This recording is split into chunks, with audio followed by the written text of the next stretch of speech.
Hello everyone. Today we are going to learn about element isolation. How we extract pure elements. So, have you ever wondered how we get pure oxygen to hospitals or extract shiny aluminum from rocks?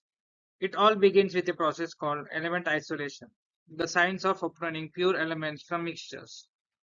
It's not just a chemistry lab trick.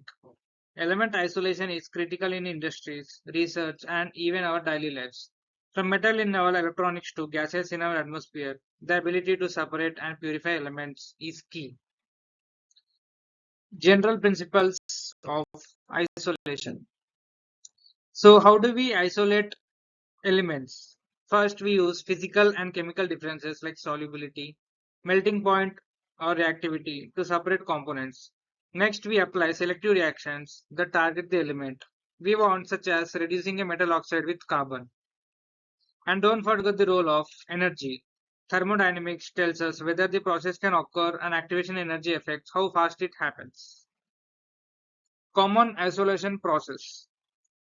Physical methods. Let's look at physical methods first. Distillation separates substance by boiling points.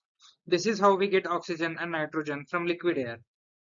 Filtration removes solids from liquids.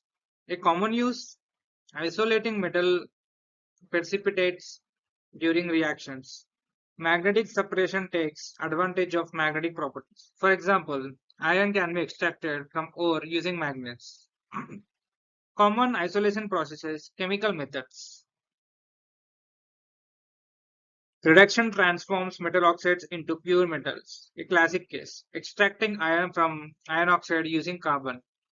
Oxidation can isolate non-metals. For example, chlorine gas is produced from chlorine salts. And then there's electrolysis, a powerful technique where electricity splits compounds into their elements. An example is getting sodium from molten sodium chloride. Electrolysis in detail. Let's take a closer look at electrolysis. An electrolysis cell includes electrodes, an electrolyte, and a power source. At the anode, oxidation occurs, and at the cathode, reduction takes place. The efficiency of electrolysis depends on voltage, electrolyte concentration, and electrode material. Simple example, electrolysis of water produces hydrogen and oxygen gases. So let's take case study 1, isolation of aluminium.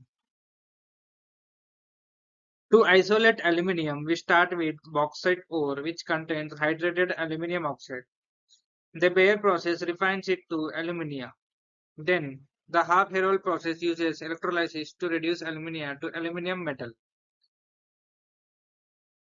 Cryolite is added to lower the melting point and reduces energy consumption. Isolation of noble gases. Noble gases like neon and argon are found in the atmosphere in tiny amounts. We isolate them using fractional distillation, which cools air and separates gases based on their boiling points. These gases are then used in lighting, welding, and creating inert atmospheres for sensitive processes. So, from crushing rocks to running electric currents, element isolation combines clever chemistry with practical engineering. It's how we turn raw material into useful, pure elements that shape our modern world. Thank you.